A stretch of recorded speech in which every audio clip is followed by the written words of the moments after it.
Everything started with a series of events that seemed like pure luck. I am Veronica Coleman, 35 years old, and I have a PhD in botany with a specialty in mycology. I've always prided myself on being methodical, precise, and above all, independent. Right now, I'm executing the most critical project of my career. Research on plastic-degrading fungi, a nearly $1.5 million grant from the USDA that could revolutionize environmental cleanup.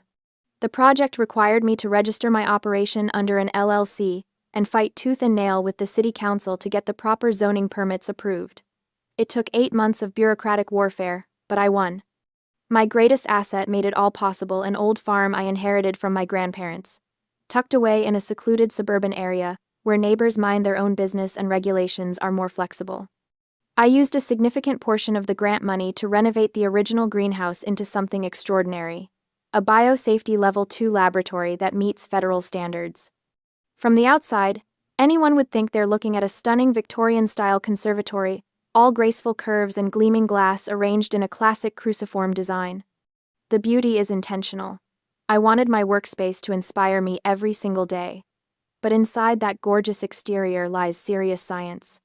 Negative pressure ventilation systems hum quietly, maintaining perfect air circulation. Humidity sensors monitor conditions down to the decimal point. Temperature controls keep everything stable within 0.5 degree Fahrenheit. And throughout the space, thousands of neurospore samples rest in their dormant stage, waiting for the precise conditions that will wake them up and hopefully change the world. Legally, the land belongs to me, but the contents inside? Every single spore, every piece of equipment, every data point, that's federal property. The USDA doesn't mess around with their investments, and neither do I. Normally, I have an assistant named Amy, who works regular office hours, handling data entry and basic monitoring. She's sharp, reliable, and knows enough about the project to spot problems. But Amy takes weekends off, which means Saturday and Sunday are just me and the automated systems. My family has never understood what I do.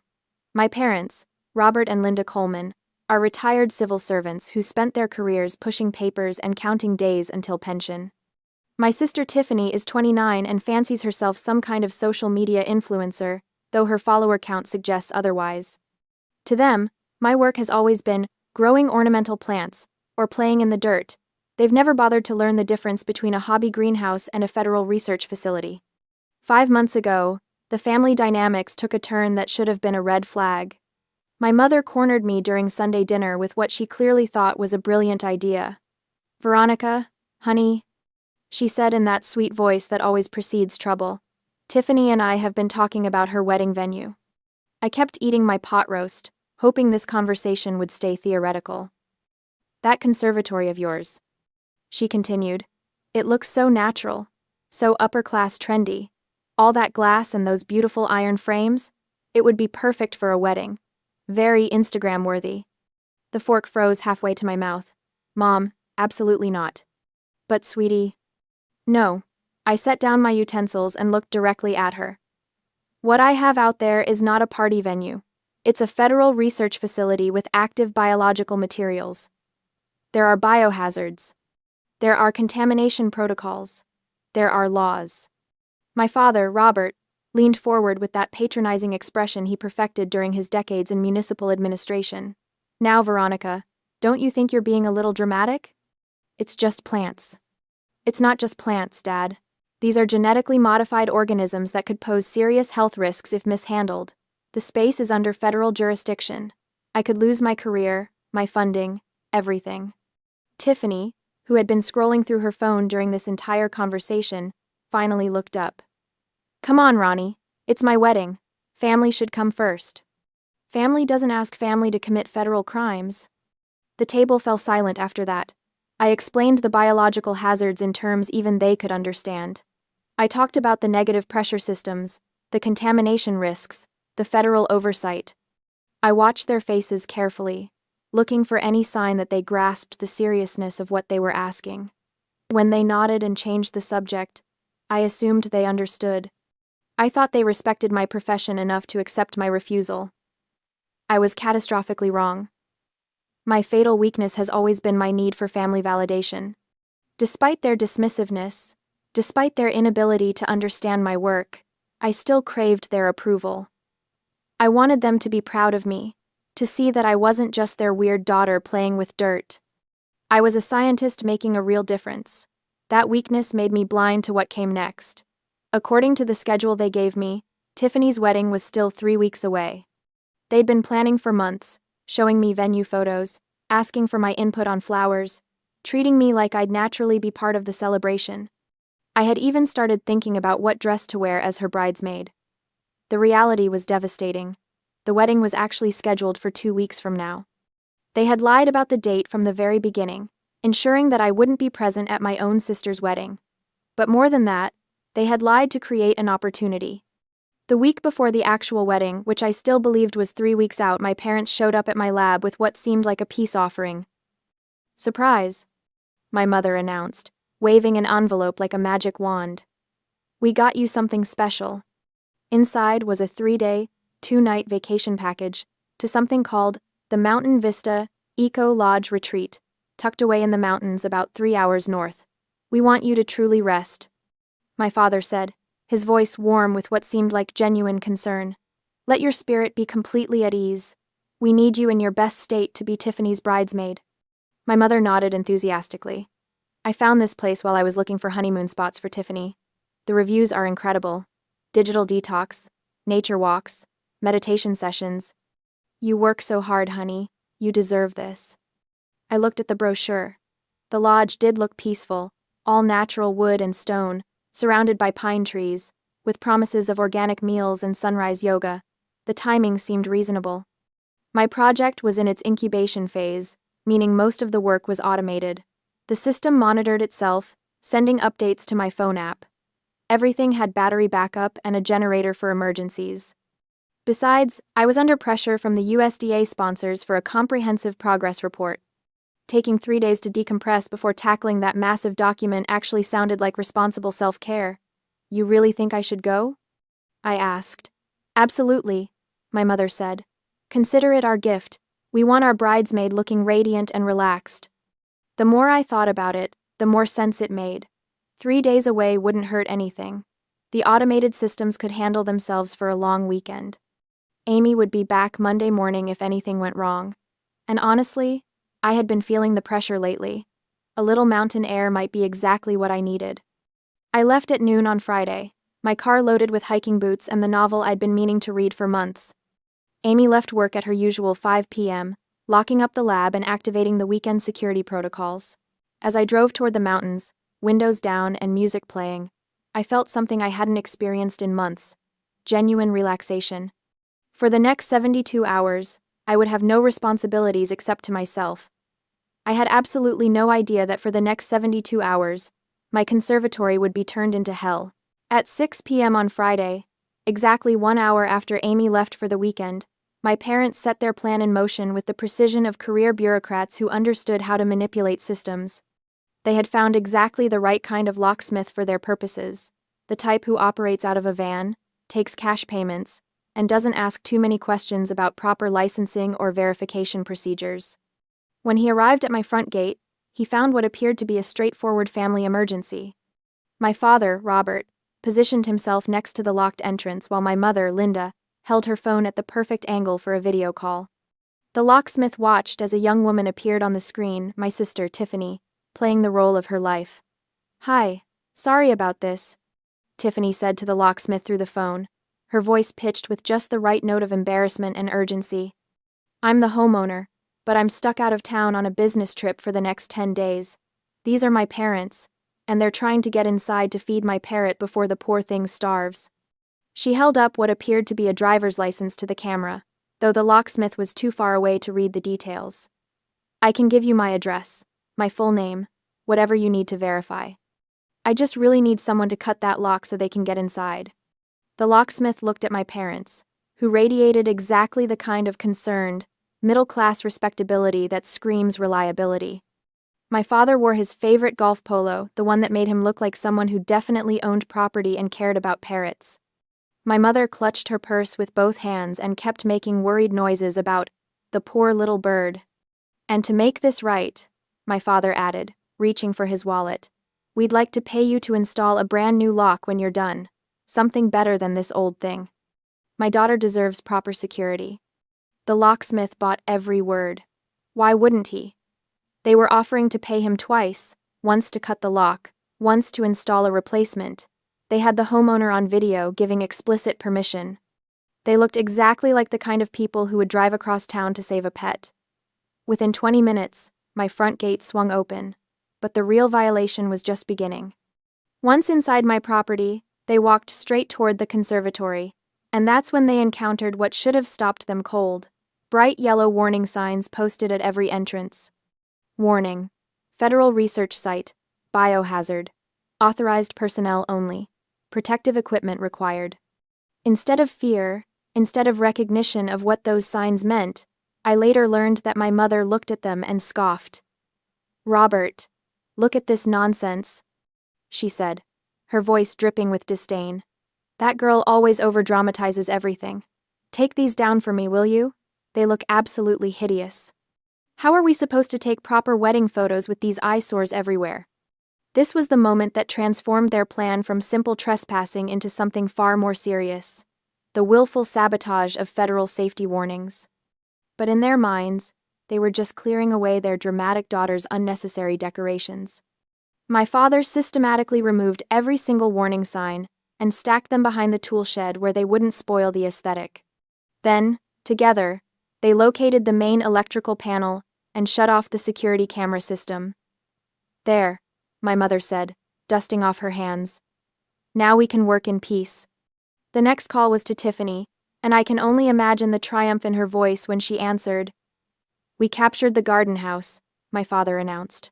Tiffany immediately contacted her event planning company, the same agency she'd been stringing along for weeks, telling them the venue was almost confirmed and just waiting for final family approval. Within minutes, she had crews scheduled to arrive Saturday morning for setup. Meanwhile, 3 hours north in the mountains, I was settling into my eco-lodge experience with absolutely no awareness of the disaster unfolding at home. The lodge was everything the brochure promised: rustic but comfortable, with a dining room that served organic everything and a schedule of activities designed to disconnect guests from their usual stress. I attended the evening meditation session, ate dinner by candlelight, and retired early with genuine contentment. Before bed, I decided to check my work systems one last time. Using the lodge's Wi-Fi, I opened the monitoring app on my phone. The camera system showed signal loss, but that wasn't unusual. The wireless cameras sometimes had connection issues, especially during weather changes. More importantly, all the biological indicators looked perfect. Temperature, stable; humidity, optimal range; air pressure, normal; CO, 2 levels, well within parameters. I reassured myself. Must just be a camera system glitch. Everything else is running perfectly. I went to sleep with complete peace of mind, believing my conservatory was secure and operating exactly as designed. I had no way of knowing that those normal readings were about to be shattered by human interference. Saturday morning brought the invasion in earnest. The event crew arrived at 8 a.m. sharp, 3 trucks, full of professionals who specialized in transforming spaces into wedding venues. When they first saw my conservatory, they were genuinely impressed. "This is incredible," the lead coordinator told my parents. "Victorian architecture, all this natural light, those gorgeous iron frames. Your daughter has exquisite taste." My mother beamed as if she'd designed the space herself. We knew it would be perfect for our Tiffany's special day.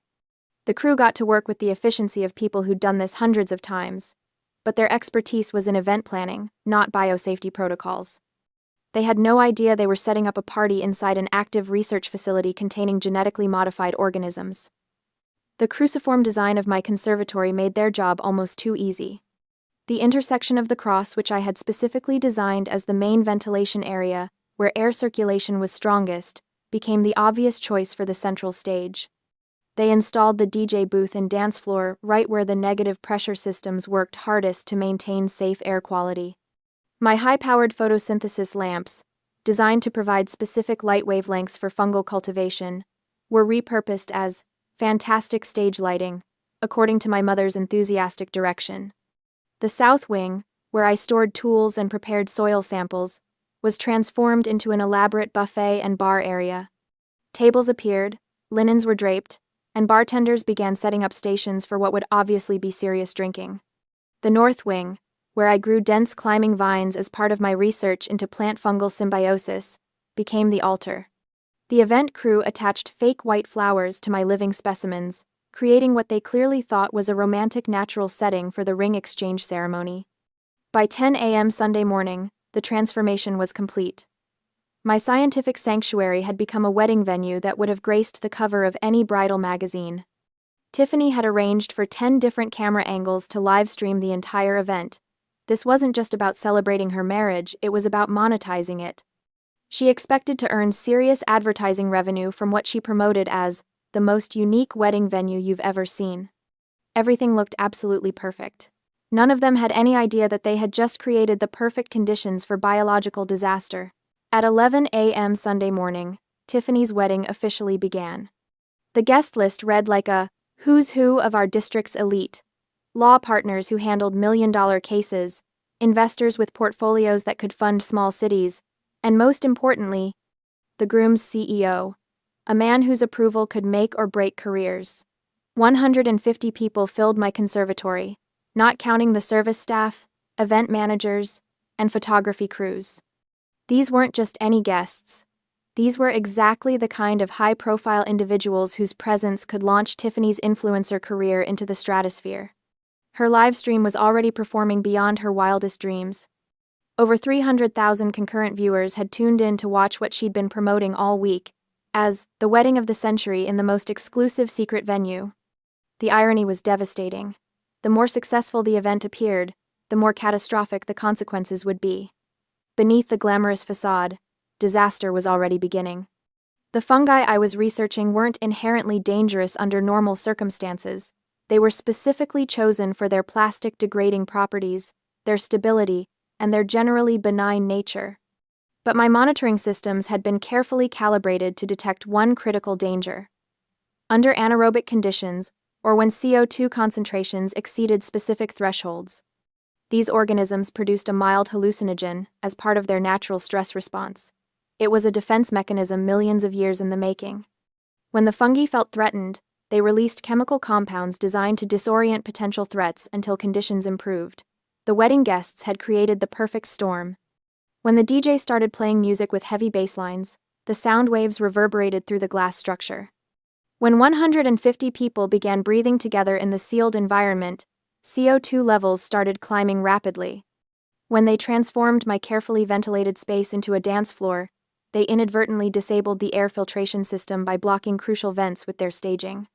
The result was a sealed room where fungal spores became trapped and concentrated, while carbon dioxide built to dangerous levels. The organisms I'd spent months cultivating suddenly found themselves in exactly the conditions that triggered their most primitive survival instincts. The spore burst began invisibly, silently, with the lethal efficiency of millions of years of evolution. Stage 1 was euphoria. Initially, the guests felt what they interpreted as wedding joy amplified. The music seemed richer, more intense. Colors appeared more vibrant. Everyone's mood elevated beyond normal celebration levels. Tiffany, radiant in her Vera Wang dress, danced with abandon in front of the main livestream camera. Her cheeks flushed with what viewers assumed was bridal bliss as she shouted into the lens, "This is going to be the most special wedding you've ever seen. The atmosphere in here is absolutely amazing." The online audience responded with thousands of heart emojis and congratulatory messages. Comments poured in praising the venue, the dress, the obvious happiness of everyone involved. For 30 beautiful, terrifying minutes, it looked like Tiffany had achieved everything she'd ever dreamed of. Then, stage 2 hit: irritation. The transition was as swift as it was horrifying. Joy curdled into something else entirely, as every guest began experiencing the sensation of thousands of ants crawling under their skin. The itching started subtly, a scratch here, a rub there, but escalated with frightening speed. Guests in designer suits and elegant gowns began clawing at their arms, their necks, their faces. Hairstyles that had taken hours to perfect became disheveled as people frantically scratched their scalps. Makeup streaked and smeared as the need to scratch overwhelmed all social niceties. The live stream audience watched in growing confusion as the celebration transformed into something that looked increasingly disturbing. Comments shifted from congratulations to concerned questions. Is everyone okay? Why is the bride scratching like that? Something seems wrong. Decided. But the worst was yet to come. Stage 3 brought mass hallucination and complete chaos. When the spore concentration peaked, reality dissolved for every person inside my conservatory. The mild hallucinogen became a full-scale psychedelic nightmare, customized by each person's deepest fears and anxieties. At the VIP area, the groom's CEO, a man known for his composure and authority, was lying flat on his back in the grass, making swimming motions with his arms. In his altered state, he believed he was floating in a warm California ocean, enjoying the most relaxing vacation of his life. He called out to nearby guests about the beautiful dolphins and perfect waves. At the altar, Tiffany's dream wedding became a horror show. The bridal bouquet in her hands transformed, in her perception, into a grinning skull that whispered her name. Her magnificent Vera Wang dress, the one she'd saved for 2 years to afford, writhed around her body like a living thing.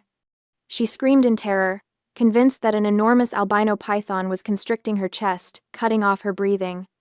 In front of 300,000 livestream viewers, she began tearing the dress off her body, shredding thousands of dollars worth of silk and lace while screaming about snakes that existed only in her mind. Throughout the conservatory, other guests battled their own demons. Some saw the walls melting like wax. Others believed they were being chased by invisible predators. A group near the buffet table became convinced that the food was moving, that the elegant canapés were actually insects waiting to crawl into their mouths. The panic was universal and absolute. They rushed toward the exits, but my conservatory's 3-layer tempered glass installed for security and climate control proved impossible to break with bare hands. They were trapped in what had become a transparent prison, a fishbowl filled with toxic spores, panicking like animals caught in a cage. The livestream audience watched in horror as 150 people descended into coordinated madness. Emergency services calls began flooding local dispatch as viewers realized they were witnessing a genuine disaster, not some elaborate wedding stunt. The beautiful Victorian conservatory, my pride and joy, had become a glass tomb filled with screaming, hallucinating wedding guests who couldn't escape the poison they'd unknowingly unleashed. And somewhere in the mountains, completely unaware, I was about to receive the phone call that would destroy everything I'd ever worked for. At exactly 12 p.m., just as the chaos inside my conservatory reached its horrifying peak, I finished my final activity at the Mountain Vista Eco Lodge and began my descent down the winding mountain road. For 3 days, I'd been living in blissful ignorance, hiking nature trails, practicing meditation, and reading my novel by the fireplace. The digital detox had worked exactly as advertised. I felt refreshed, centered, and ready to tackle that progress report for the USDA. As my car reached lower elevation and cell towers came back into range, my phone exploded back to life with the fury of suppressed notifications. The first thing I heard was the relentless chiming of emergency alerts from the Garden app. Red warnings cascaded down my screen like digital blood: critical temperature spike, CO2 levels extreme, pressure system failure, contamination alert. But it was the missed calls that made my hands shake. 47 calls from Amy, 16 voicemails, text messages that grew increasingly frantic as the timestamps progressed. I pulled over at a scenic overlook, my heart hammering as I played Amy's messages in chronological order. Hey Veronica, it's Amy. I know it's Sunday morning, but something's weird with the Garden app. Can you call me back? That was 9:30 a.m., her voice calm but concerned. Veronica, please pick up. The readings are going crazy. Temperature's spiking. CO2 is through the roof. I'm driving over there right now. 10:15 a.m., panic creeping in. Oh my God, Veronica, there are cars everywhere. There's a party happening at your lab, a wedding. I can see people through the glass and the readings are 10:45 a.m., her voice breaking. You need to see this live stream. Your sister's wedding is happening inside your lab and they're acting insane. Please watch the stream and call me back immediately. 11:30 a.m., barely coherent. With trembling fingers, I opened social media and searched for Tiffany's account. What I found was a hellscape broadcasting live from the place I'd dedicated my career to protecting. The video showed my beautiful conservatory transformed into a scene from a nightmare. Elegant wedding guests writhed on the floor, scratching at their skin like animals. My sister, still in her destroyed wedding dress, sat rocking in a corner, tears streaming down her face as she stared at something only she could see. The groom's CEO continued his imaginary swimming, occasionally calling out about sea creatures that didn't exist. Local police cars surrounded the exterior of my property. Officers stood at a safe distance, clearly recognizing that they were dealing with something beyond their expertise. They had no protective equipment, no understanding of what they were facing. If they rushed inside to help, they would only become additional victims. The livestream comments section was pure chaos. Viewers demanded explanations, speculated about gas leaks or terrorist attacks, and repeatedly called for emergency services. Someone had pinned my sister's location, and people were sharing the address with increasingly urgent warnings about a mass poisoning event. In that moment, watching the disaster unfold through a phone screen, the pain of betrayal gave way to something more important: the responsibility I carried as a scientist. I understood the danger level better than anyone on Earth. Those spores, in the concentrations my readings suggested, could affect anyone who entered without proper protection. The local police were brave but completely unprepared. Emergency medical teams would be walking into a contamination zone. If this spread beyond the conservatory, if people carried spores home on their clothes or in their respiratory systems, we could be looking at a community-wide health crisis. More than that, I was legally responsible for every organism in that facility.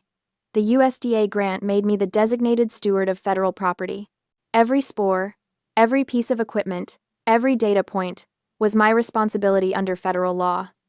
I had two choices: let this disaster escalate while I preserved my career and family relationships, or do what my training and conscience demanded. With hands that felt steady for the first time all day, I dialed the emergency number I'd memorized during my initial USDA training but never expected to use. USDA Emergency Response, this is Dr. Martinez. This is Dr. Veronica Coleman, Project ID UMR4471B. I need to report a dangerous level bio-release at my authorized facility. Hold please, Dr. Coleman. I'm transferring you to the CDC Emergency Response Team. The next voice was crisp, professional, and terrifyingly efficient. Dr. Coleman, this is Agent Mary Smith with the CDC. We need your location, the nature of the organisms involved, and an immediate assessment of contamination scope. I gave them everything: the project identification codes, the specific fungal strains, the estimated spore concentration based on my app readings, the number of people exposed, and the live stream link so they could assess the situation in real time. Dr. Coleman, based on what you're telling us, we're implementing Level 3 containment protocols. Federal response teams are already en route to your location.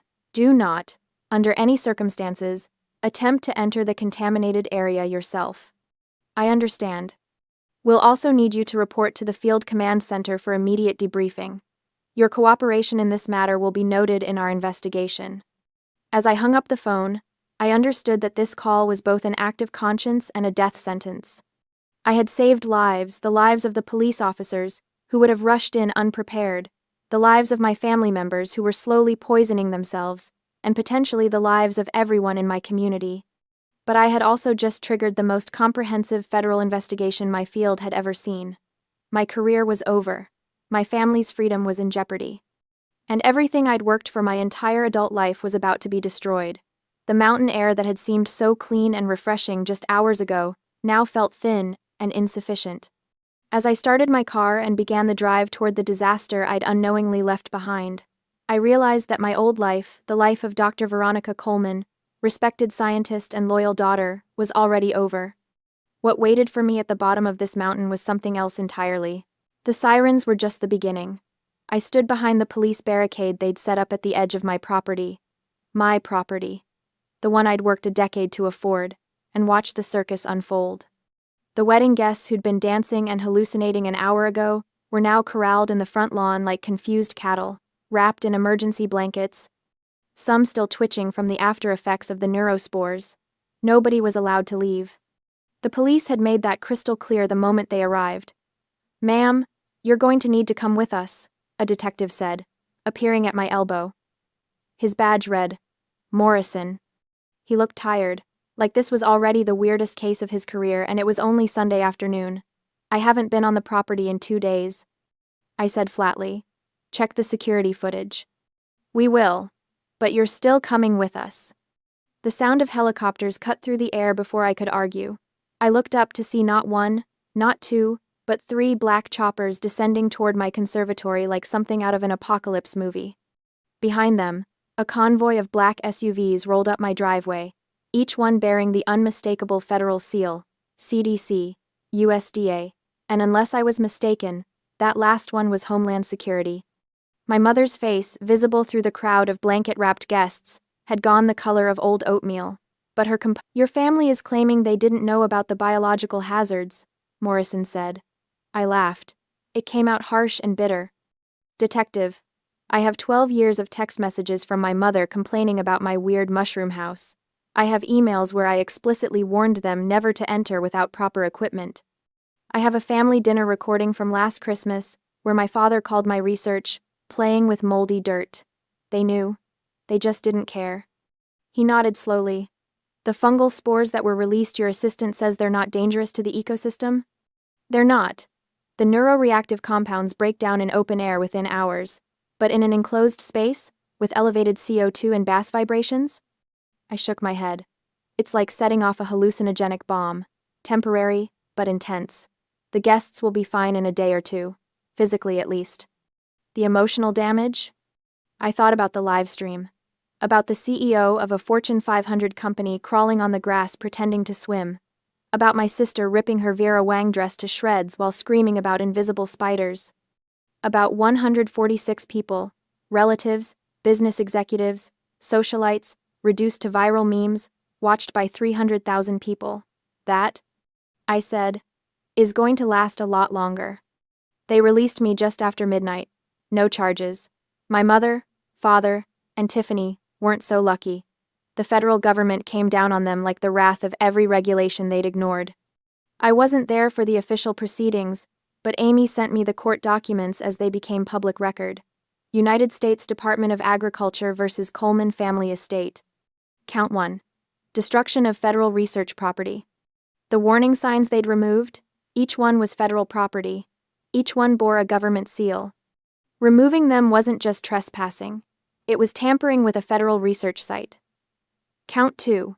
Causing risk of biological release. Even though the spores weren't dangerous to the environment, the potential for contamination triggered a mandatory federal response. Ignorance, the judge ruled, was not an excuse when the warnings had been clearly posted. The restitution demands arrived first. Grant restitution, $1,500,000. The entire project was contaminated, and the government wanted every penny back, plus damages. Environmental cleanup and hazardous waste disposal, $250,000. They'd brought in a 30-person hazmat team, destroyed every piece of furniture, excavated the contaminated soil, and sterilized the entire structure. Federal fine under the Plant Protection Act, $500,000. Maximum penalty for willful removal of biosafety signage. Total government liability, $2,250,000. My parents' homeowner insurance? Denied. Every cent of coverage, rejected with a single brutal sentence. This policy does not cover intentional criminal acts or violations of federal biosafety regulations. My father actually called me after he got that letter. I let it go to voicemail. I deleted it without listening. Then came the guests. 150 people, united in their fury and humiliation. They hired a law firm that specialized in class action suits, and that firm smelled blood in the water. The lawsuit landed like a guillotine. Medical costs. Every single guest had been rushed to the ER. Ambulances, emergency antidotes, toxicology screenings, psychiatric evaluations for the hallucinations. The bills averaged $2,500 per person, 146 guests, times $2,000. $500 equals $365,000. Personal property damage. The hazmat team hadn't just sterilized the conservatory, they'd destroyed everything inside. Vera Wang wedding dresses dissolved in chemical spray. Armani suits incinerated as contaminated material. Dior handbags, Rolex watches, custom Italian shoes, all gone. The lawyers assigned an average value of $10,000 per guest in destroyed property. 146 guests times $10,000 equals $1,460,000. 1. Emotional distress and public humiliation. This was the big one. The live stream had gone nuclear. Within 24 hours, it had been viewed over 3 million times. Memes flooded social media. The CEO, swimming on grass, my sister's dress-ripping meltdown, a state senator crying about demons in the roses. These weren't just embarrassed wedding guests, they were public figures, business leaders, socialites whose reputations were currency. The emotional distress claims ranged from $50,000 to $100,000 per person, depending on their public profile and the severity of their viral humiliation. Estimated total: $10 million. I read the lawsuit documents in my hotel room. I'd checked into a Holiday Inn 40 miles away, unable to stomach being near the property, and felt something cold and satisfied settle in my chest. They'd wanted a lavish wedding. They'd gotten a national scandal. The final tally came 3 weeks later, when all the legal proceedings had been consolidated into a single judgment. Total liability: $14,075,000. $14,475,000. My parents didn't have that kind of money. Nobody in our family did. The law firm where Tiffany's new husband worked? They fired him within 48 hours, cutting ties before the scandal could contaminate their reputation.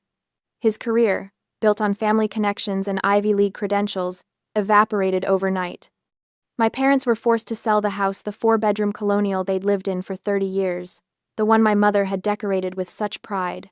The bank seized it for a fraction of its value. Even that wasn't enough to cover the debts. They declared bankruptcy, but bankruptcy doesn't erase restitution to the federal government. That debt follows you forever, garnishing wages, seizing tax returns, haunting every financial decision until death. My sister and her husband divorced 6 weeks after the wedding. The marriage lasted less than 2 months. She'd wanted a fairy tale. She got a financial nightmare and a humiliation that would follow her for life. Her influencer career, built on lifestyle envy and aspirational content, was finished. Nobody wanted to follow someone whose wedding was synonymous with public disaster. I should have felt triumphant. I should have felt vindicated. Instead, I felt hollow. The bank officer was efficient and impersonal as he pressed the bright orange foreclosure seal onto the front door of my parents' house. It made a satisfying thunk as the adhesive caught, officially marking the end of 30 years of Coleman family history. I stood at the curb, engine running, watching through my car windshield. I hadn't planned to come. I'd told myself I was done, that I'd moved on, that watching their house being seized was beneath me. But some curiosity had pulled me here, or maybe it was the need for closure. One last look at the place where I'd grown up, feeling like a disappointing footnote in someone else's story. My mother had planted roses along the front walkway. They were blooming now, pink and white, oblivious to the drama unfolding around them. She'd always cared more about appearances than substance. The roses looked beautiful. The family inside had been rotten. The bank officer climbed into his sedan and drove away. The house stood empty now, windows dark, the cheerful yellow paint job my mother had insisted on last summer now looking garish and false. Like everything else about the Coleman family image, pretty on the surface, hollow underneath. My phone buzzed. Another message from Amy. The university confirmed your start date. August 15th. Congrats, Professor Coleman. Professor, not principal investigator, not lead researcher on a $1.5 million federal grant. Just professor. A lecturer position at a state university 3 states away, teaching undergraduate botany to students who probably thought fungi were just the fuzzy things in their dorm room fridges. I'd lost everything, really. The conservatory, my dream, my passion project, the culmination of a decade of work, was sealed by federal order. My professional reputation had taken a hit too. Not officially, the investigation had cleared me of wrongdoing, but whispers followed me anyway. That's the researcher whose family destroyed the federal grant project. She didn't secure her facility properly. Family drama contaminated millions in research. It didn't matter that I'd been the victim. In academia, scandal is scandal. I'd been soft. That was my crime. I'd known my family was selfish, manipulative, appearance-obsessed. I'd known they resented my success, that they saw my work as weird and my achievements as somehow embarrassing compared to Tiffany's Instagram perfect life. But I'd never suspected they'd do this. I'd never imagined they'd break into a federal research facility, remove biohazard warnings, and host a wedding reception in a BSL-2 lab just to avoid paying venue rental fees. That failure of imagination had cost me everything. My phone buzzed again. This time it was a news alert. Viral wedding disaster results in record lawsuit settlement. I didn't click on it. I'd lived it. I didn't need to read about it. My family had lost everything because of greed. Because they'd valued appearances over integrity, convenience over responsibility, social status over basic human decency. They'd looked at my life's work and seen nothing but a free venue and an inconvenient obstacle to their perfect wedding fantasy. I'd lost the grant. I'd lost the conservatory. I'd lost years of research and a career trajectory that had once seemed so promising. But they'd lost more. They'd lost their home, their savings, their reputations, and their futures. They'd be paying off debt until they died. Tiffany's marriage had lasted shorter than most people's honeymoons. My father would never retire now. He'd be working until his body gave out, every paycheck garnished to pay restitution to the government and compensation to the guests he'd poisoned with ignorance and arrogance. My mother's perfect family image, the one she'd curated so carefully for decades, had been incinerated in the flames of a wedding reception gone catastrophically wrong. The highway stretched out before me, heading west toward my new life. The sun was setting, painting the sky in shades of orange and purple that would have been beautiful if I'd had the energy to appreciate them. I'd packed everything I owned into this car, and a small moving truck that was already on its way to my new apartment. I had no furniture. It had all been in the conservatory, destroyed by the hazmat team. I had my clothes, my books, my diplomas, and my laptop. Everything else was gone. Starting over meant starting with nothing. But nothing was better than being tied to people who would destroy everything you built just to save themselves a venue rental fee. I merged onto the interstate and accelerated, leaving behind the town where I'd grown up, the family who'd betrayed me, and the dream project that had consumed a decade of my life. Somewhere ahead was Prairie State University, a fresh start, and the possibility, however small, that I might rebuild something worth keeping. I'd lost the grant. But my family had lost everything because of greed. That was the fair price of natural justice. And somehow, driving away from the wreckage of the life I'd built, I felt lighter than I had in years. I clutched Grandmother Lila's hand-knit scarf, rubbing the soft yarn between my fingers as if somehow the texture might summon her spirit back. The funeral parlor smells like artificial flowers and furniture polish. I've tucked myself away in the corner chair, watching my family perform their version of grief. Mom dabbles at her eyes with a monogrammed handkerchief, letting out occasional theatrical sobs that echo against the mahogany paneling. Every few minutes, she slips to the bathroom, emerging with freshly applied mascara and her phone clutched in her perfectly manicured hand. The soft click of her camera captures her sorrowful pose beside the gleaming casket for her social media followers. "This lighting is terrible," she mutters, reviewing the photos. Dad stands near the entrance, his voice rising as he argues with the funeral director. "These charges are completely unreasonable," he snaps, tapping furiously at his phone screen. "My stock alerts don't stop just because—" He glances around, lowering his voice. "Just because we're having a family situation. A family situation. That's what death is to my father, an inconvenient interruption to checking his investment portfolio." My brother Cole slouches in a chair across the room, head bent over his phone, thumb scrolling endlessly. The glow from his cryptocurrency app reflects in his glasses. He hasn't looked up in 20 minutes, not even when distant relatives approach to offer condolences. I close my eyes and remember the weekends at Grandma and Grandpa's house. The smell of cinnamon rolls on Sunday mornings. Grandpa Walter teaching me to change the oil in his first delivery truck, his hands steady as they guided mine. "Hadley girl," he'd say. "Knowing how things work matters more than knowing how to buy new ones." A tear slides down my cheek. A real one. Later, we gather in Aaron Feldman's office. The family attorney's wood-paneled sanctuary lined with leather-bound law books and the faint scent of pipe tobacco. Mom immediately claims the central chair, arranging herself like she's posing for a portrait. Dad stands behind her, hands on the chair back, assuming the position of authority. "I was thinking we could list the Harbor House immediately," Mom says, inspecting her nails. "The market's peaking, and that view will fetch a premium. The boat should sell quickly, too," Dad adds, nodding. "And those antiques. Let's not get ahead of ourselves." Cole interrupts, actually looking up from his phone. I've already got buyers interested in Grandpa's truck fleet. My startup could use that capital. Aaron clears his throat, silencing the vultures. He looks at me briefly, something unreadable flickering across his face. He pulls out a thick document, placing it deliberately on his desk. As executor of Walter and Lila Monroe's estate, he begins, his voice formal. I'm required to read their final wishes exactly as written. My family leans forward expectantly. Aaron adjusts his glasses and begins reading, his tone measured and precise. Legal phrases wash over us until he reaches the critical line. He pauses, takes a breath, and continues. I hereby bequeath my entire estate, valued at approximately $31.5 million, to my granddaughter, Hadley Elizabeth Martin. The silence that follows feels like the moment before a storm. I blink, certain I've misheard. The entire estate?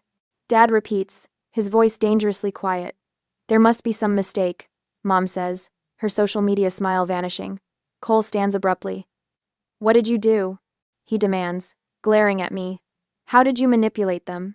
The accusation stings worse than if he'd slapped me. I didn't. My voice catches. I had no idea. Aaron raises his hand for silence, then reaches for his computer. Walter and Lila anticipated your reaction. They prepared this. He turns the screen toward us. Grandma and Grandpa appear, sitting together on their porch swing. They look tired but resolute. If you're watching this, Grandpa begins, then our decision has come as a shock to some of you. Grandma's gentle voice continues. Gregory, Serena, Cole, we've watched how you speak about us when you think we're not listening, how you plan for our money while we're still living. My throat tightens as memories flood back. Being dropped off at their modest-looking home, which apparently concealed millions while my parents attended networking events. Teenage me helping Grandpa maintain his small fleet of trucks that were apparently the brute foundation of a shipping empire. Grandma teaching me to bake, to garden, to live with purpose rather than pretense. Hadley is the only one who ever loved us for ourselves, Grandma says, her eyes welling, not for what we could give her. The video ends. Aaron closes his laptop with quiet finality. In the parking lot, Dad corners me against my car, his breath hot on my face.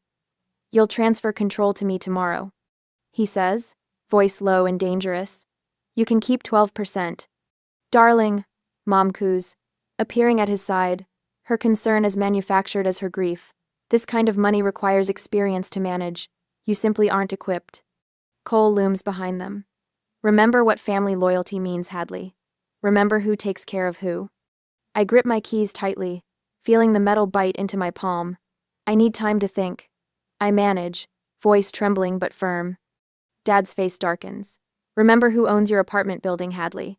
Remember who can make one phone call and leave you homeless. They walk away, a united front of entitlement. I stand frozen, keys digging into my skin, the weight of $31 million, and my grandparents' trust pressing down on me like a physical force. That night I pace my tiny studio apartment, panic clawing at my chest. Everything I own fits in this room. My life as a school counselor barely covers rent. I have no savings, no backup plan. I sink onto my bed, fingers still clutching Grandma's scarf, when a pounding at my door makes me jump. Management inspection, a gruff voice calls. My phone rings. Aaron's name flashes on the screen. Hadley, he says urgently when I answer. They're planning to lock you out. It's illegal, but they might try. You need to leave. Now. Tears blur my vision as I throw essential items into a backpack, my hands shaking so badly I can barely zip it closed. I never imagined that inheriting a fortune would leave me feeling more vulnerable than I've ever been in my life. But as I grab Grandma's scarf and wrap it around my neck, her voice seems to whisper in my ear. Stand your ground, Hadley girl. Some things are worth fighting for. The following day, rain pelts the windshield as I pull up to Grandma and Grandpa's Gig Harbor home. The sprawling craftsman sits back from the road, wrapped in cedar and stone, modest in design, despite its waterfront location. Nothing like the gleaming modern mansions that have sprung up around it over the decades. I sit in the car, watching raindrops race down the glass, my heart hammering against my ribs. 24 hours ago, I was fleeing my apartment with a backpack of essentials. Now I'm about to enter a house worth millions that somehow belongs to me. The front door opens before I reach it. Miguel Alvarez stands in the entryway, his weathered face solemn. For 15 years, he's managed this estate, Becoming more family than employee. Miss Hadley. His voice breaks slightly. Welcome home. I step inside, dripping onto the worn oak floors. The house smells like lemon oil and cinnamon, just as it always has. Your grandmother asked me to give you this. Miguel extends a small brass key. If things went this way. He leads me to Grandpa's study, where a heavy antique desk dominates the room. The key fits a bottom drawer, revealing a weathered leather journal bound with a faded ribbon. She said you would understand when the time came. Miguel squeezes my shoulder before leaving me alone. I curl into Grandpa's reading chair by the fireplace, tucking my feet beneath me as I open the journal. The first entry is dated 10 years ago. Gregory came today asking for another loan. Claimed his investment was guaranteed to triple within months. When Walter hesitated, he reminded us how expensive Cole's college tuition is becoming. We wrote the check. Walter suspects we won't see that money again. My stomach tightens. I flip forward several months. Gregory hasn't mentioned repayment. When I asked, he acted as if I'd forgotten he'd already repaid us. Walter says to let it go. It's only money, he says, but it's the pattern that worries me. I turn page after page, my fingers trembling. Serena brought designers to help update the house today. They measured rooms and took photos while she pointed out how tired everything looks. Later, I caught her photographing the silver service from Walter's mother. She jumped when she saw me, saying she wanted inspiration for her anniversary party decorations. The door creaks open. June Porter, housekeeper for over 20 years, enters with a tray of tea. Her eyes are red-rimmed. You're reading Mrs. Lila's journals. It's not a question. Did you know about all this? I gesture to the open pages. June sets down the tray. I kept records of my own. Mrs. Lila asked me to. She disappears, returning with a banker's box. Financial documents. Loan agreements your father never repaid. Startup proposals from your brother, all defaulted. She places a thick folder on top. And these are copies of property transfer documents your mother tried to get Miss Lila to sign 3 months before she passed. Claimed they were updated estate plans recommended by their advisor. I spread the papers across the desk. Thousands of dollars funneled to Dad's failing ventures. Cole's repeated requests for seed money that never produced results. Mom's attempted property transfers that would have quietly moved ownership before death. They were bleeding them dry. I whisper. For years, June confirms. Your grandfather insisted on believing the best of his son. Your grandmother was more clear-eyed. I find an entry from Christmas 2 years ago. Cole had too much wine at dinner. When he thought Walter and I had gone to bed, I overheard him telling Gregory, when the old folks die, we're set for life. Gregory laughed. Our grandson laughed about our deaths. My throat constricts. I remember that Christmas I'd worked double shifts to afford the train ticket home. Mom complained about my shabby sweater at dinner while Cole showed off his new designer watch. The doorbell rings. June glances at her watch. That'll be Mr. Shaw and Miss Park. Marcus Shaw enters first, carrying a leather portfolio, his normally composed face tense. As Grandpa's financial advisor for 20 years, he's the only one who truly understood the extent of their wealth. Hadley, he says, taking my hand. I've brought the complete portfolio. You need to understand what you're protecting. Evelyn Park follows, her silver hair pulled back severely. Grandpa's business partner at Summit Freight for 3 decades, she carries a stack of company records. Summit employees are reporting strange visitors, asking questions about shipping routes and client contracts. She says without preamble. Someone's digging. Aaron arrives last, legal documents tucked under his arm. I've prepared preliminary protective measures. We need to move quickly. They gather around the dining room table, forming a circle of protection I never knew I'd need. Each brings a piece of the puzzle, revealing the empire my grandparents built and how methodically my family has tried to dismantle it. My phone buzzes. Dad's voice fills the speaker when I play the voicemail. You have no idea what you're up against, Hadley. This can still end with everyone happy, or it can get very ugly. Your choice. While we're strategizing, the doorbell rings again. A courier delivers a manila envelope with no return address. Inside are my childhood photos with faces crossed out in red marker. This is escalating quickly, Aaron says, bagging the photos as evidence. Summit employees are reporting strange visitors. Your brother has started posting about your mental instability online. Your mother has called your workplace with family concerns. My hand shakes as I set down my teacup. What do we do? File for emergency protective orders, Aaron says, pulling out prepared documents. The evidence is overwhelming. Judge Carter will approve them immediately. There's something else, June says. Miss Lila set aside the cottage in Port Orchard in a separate trust. It's not part of the main estate. Somewhere safe if you need it. I think about my students, the kids who count on me showing up every day. I'll need to take a leave of absence from work. The weight of it all suddenly crashes down. I walk to Grandma's garden, now glistening with rain. Her roses will bloom soon without her to see them. I never wanted their money, I whisper to the wet earth. I just wanted them. But as I look back at the house where my unexpected allies wait, I realize Grandma and Grandpa gave me more than money. They gave me the truth, and people who will help me protect it. 3 days into my new old home, my morning coffee goes cold as I stare at the newspaper. The headline glares back.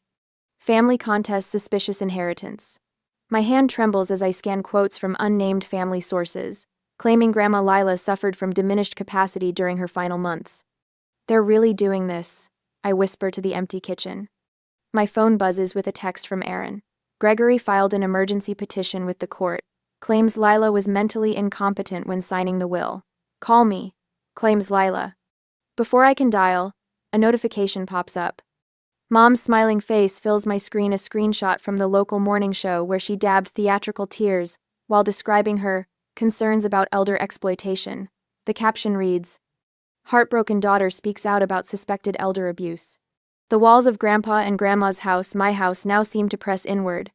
I set the phone down, breathing deeply the way I tell my students to when anxiety overwhelms them. Miguel knocks gently before entering. "Miss Hadley, you should see this." He hands me his tablet, open to a social media page Cole created overnight. Justice for the Monroe Legacy. Already 400 followers. People I've known my entire life commenting about their concerns. Summit Freight called, Miguel adds, his weathered face solemn. 3 clients received anonymous letters, questioning the company's stability. They're attacking from every angle. My voice sounds distant, unfamiliar. Your grandfather anticipated this. Miguel gestures toward the study. Perhaps it's time you saw his business journals. In the oak-paneled study that still smells faintly of Grandpa's pipe tobacco, I open the leather-bound journal from 1987, the year Summit Freight nearly went bankrupt during the recession. Grandpa's neat handwriting fills the page. Third Bank rejected our loan application today. Lila says we should sell the house. I won't risk our home. When everyone says you'll fail, that's when you find your backbone. Tomorrow I'll speak with the drivers about a temporary pay arrangement until we weather this. I touch the page, feeling the indentations his pen made decades ago. The words blur as tears well up. There's more, Miguel says, opening Grandma's desk drawer. He removes a small USB drive. Mrs. Lila installed security cameras last year. She never told your parents. On Grandpa's computer, I watch footage dated the day of the funeral. Dad and Cole, methodically moving through rooms, checking values on their phones, wrapping smaller items in their coats before leaving. Mom photographing silver and antiques, wiping away fake tears between shots. They were stealing, I whisper, while pretending to grieve. Mrs. Lila knew. She kept records of everything. The security system chimes, interrupting us. Miguel checks his phone. They're at the gates, all of them. My heart hammers against my ribs as I move to the front window. 3 vehicles idle outside the wrought iron gates. Dad's Mercedes, Mom's Range Rover, Cole's Tesla. Should I call Aaron? Miguel asks. I straighten my shoulders, remembering Grandpa's words. Finding your backbone. No, I'll handle this. The intercom crackles. Dad's voice, professional and commanding. Hadley, open the gates. We're here to collect family heirlooms that rightfully belong to all of us. I press the speaker button. I'll meet you at the front steps. Summer sun beats down as I stand alone on the wide limestone steps. The gates swing open automatically. I want witnesses to whatever happens next. Dad strides forward first, briefcase in hand, expression controlled but eyes flickering with calculation. Mom follows, camera ready in a tasteful black dress, while Cole lingers slightly behind, shoulders hunched. This has gone far enough. Dad announces, projecting his voice like he's addressing a boardroom. We're here for great-grandmother's silver service and the Tiffany lamps to start. For that. Those items were specifically listed in the will as part of my inheritance. I say, my voice steadier than I feel. We're contesting, Mom interjects, her practiced concern slipping. Sweetheart, you're in over your head. Let us help manage things until the courts sort this out. Cole steps forward suddenly, attempting to move past me up the stairs. I'll just grab my stuff from my old room while we're... He freezes as lights flash and a low hum fills the air. The new security system Aaron installed activates, red indicator lights blinking along the perimeter. Trespassing prevention measures, I explain quietly. The property is now monitored by multiple cameras streaming to a secure server. Mom gasps dramatically, clutching her chest before slowly sinking onto the manicured lawn. My own daughter, treating family like criminals. The crunch of gravel announces new arrivals. Miguel approaches from the side of the house, carrying a leather binder. Miss Hadley, I've brought the complete inventory of household items as you requested, with provenance documentation. Miss Hadley? June's compact figure appears next, her gray hair neatly pinned back. I witnessed them taking items after the service. She announces loudly. I've provided a sworn statement to Mr. Feldman. A silver sedan pulls up behind my family's vehicles. Evelyn Park, Grandpa's business partner of 30 years, steps out, followed by 5 longtime Summit employees in company polos. We came to show support. Evelyn says clearly. Walter and Lila built this company on integrity. We stand by their wishes. Aaron's BMW glides to a stop next. He exits with a leather portfolio. Ah, perfect timing. I was just coming to update Hadley on the restraining order, but since you're all here, I can serve these papers directly. Dad's face reddens as Aaron approaches with documents.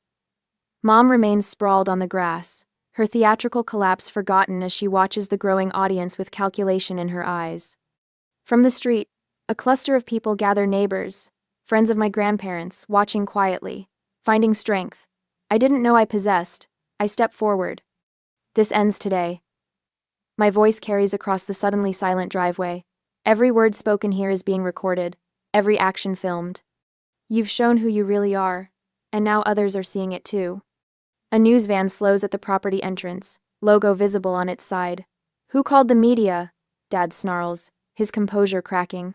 We did, calls Mrs. Henderson from across the street, waving her cell phone. Neighborhood watch. We look after our own. For the first time since Grandma's death, I see real fear in my father's eyes. He glances at the growing crowd, the cameras, the papers in Aaron's hand. This isn't over, he mutters, but he's already retreating toward his car. Mom miraculously recovers from her fainting spell, hurrying after him with one worried glance at the news van. Cole hesitates, looking at me directly for the first time. Something unreadable crosses his face before he follows our parents. That night, I stand alone in my grandparents' bedroom, untouched since their passing.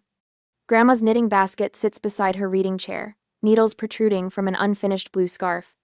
Grandpa's reading glasses rest on his nightstand, folded neatly beside a half-read mystery novel. The grief I've been holding at bay crashes over me.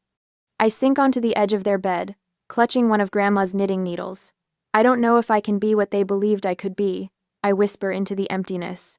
Dawn finds me still there, watching light gradually filter through lace curtains. Grandma made herself. Something settles in my chest, not peace exactly, but resolve. Later that morning, the team gathers in Grandpa's study, Aaron with legal folders, Marcus with financial projections, Evelyn with Summit operations reports.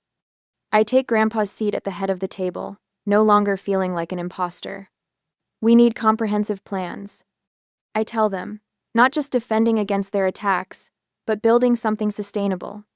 I've prepared injunctions against further legal harassment, Aaron begins, sliding documents across the polished surface. Marcus taps his tablet.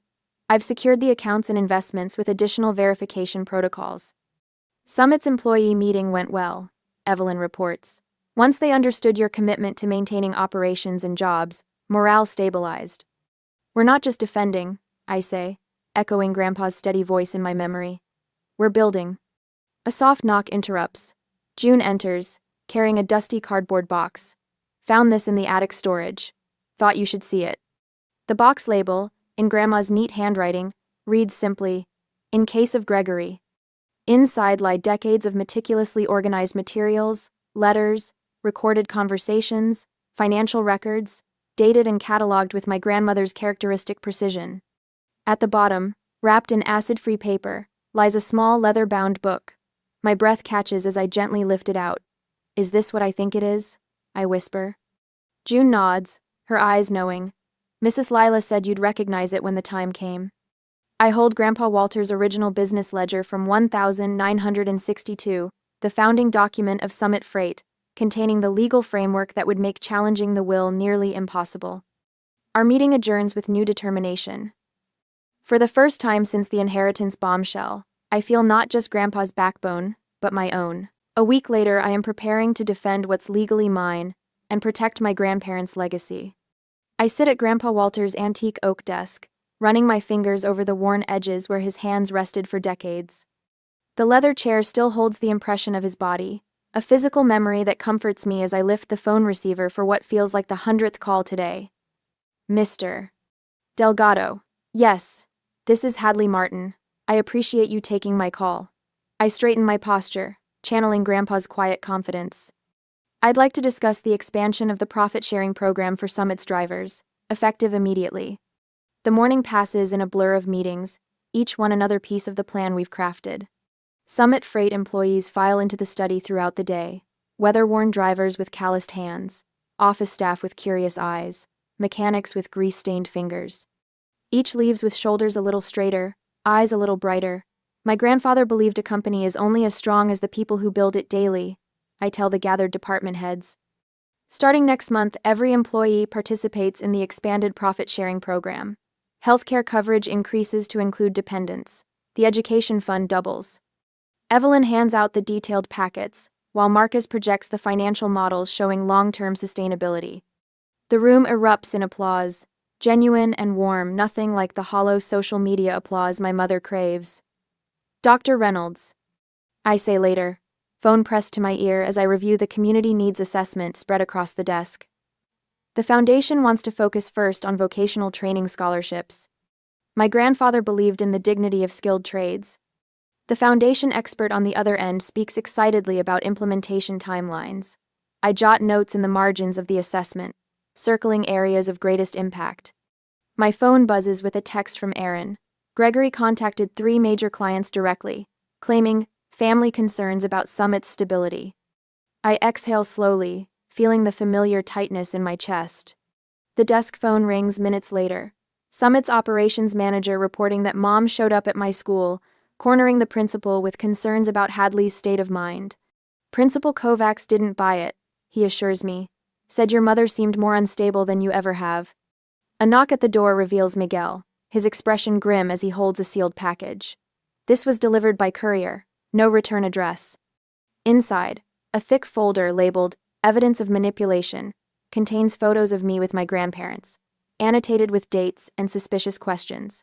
Email printouts of supposed psychological assessments. Medical records with highlighted passages suggesting my undue influence. I flip to the last page and burst into unexpected laughter. They've accidentally included their own threatening emails to Grandma Lila from last year, complete with Gregory's signature block and legal threats when she refused to transfer property titles.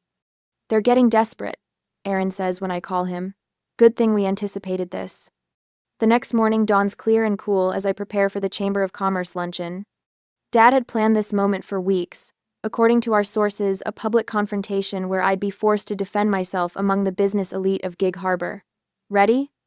Evelyn asks as we pull into the country club parking lot. Marcus adjusts his tie. "Remember, stay calm no matter what. We've got this covered." The banquet room falls quiet as we enter. Gregory's face darkens when he spots us, his body tensing like a predator preparing to pounce. I feel dozens of eyes tracking our progress to the reserved table. I've barely taken my seat when Dad approaches, his voice pitched to Carrie. "There she is, the girl who's destroying our family legacy. Walter would be ashamed of what you've done to Summit Freight." Before I can respond, Chamber President Jack Wilson stands, tapping his water glass. "Actually, Gregory, we're recognizing Summit Freight today for 40 years of business integrity and community service. Walter Monroe established this award, and we're honored to present it to his chosen successor." The room erupts in applause as Jack gestures for me to join him at the podium. My legs feel wooden as I rise, acutely aware of Dad's reddening face and Mom's frozen smile. My grandparents built Summit Freight on 2 foundations: I say, accepting the Crystal Award. Excellence in service and investment in people. Their legacy isn't measured in dollars but in lives improved. The standing ovation washes over me in waves. Former drivers share stories of Grandpa helping them through tough times. Charity directors praise Grandma's quiet generosity. The community college president announces the new vocational scholarship program, funded by the Monroe Foundation. Later, Aaron's press release detailing Summit's employee protections makes the evening news, alongside statements from June and Miguel about my parents' treatment of my grandparents in their final years. The effects ripple through town like stones dropped in still water. Gregory's business partners request distance. Mom's social circle excludes her from fundraising galas. Cole's startup investors withdraw after learning of the pattern of financial manipulation. The country club board puts their membership under review. I refuse every interview request, every opportunity to criticize them publicly. We focus on building, not tearing down. I tell Miguel when he brings me the latest invitation from a morning show. The first crack appears 3 nights later. My phone rings at 11:36 p.m. Mom's ringtone. Hadley, she sobs, voice thick with what sounds like genuine emotion. This isn't what I wanted. You have to believe me. I say nothing, letting the silence stretch between us. Your father. She begins, then stops. I never meant for things to go this far. The second crack forms in a text from Cole the next morning. Dad's losing it. I didn't know about the loans he took in my name. Can we talk? Just us? Gregory's attorney calls Aaron the next day, requesting a meeting without Gregory present.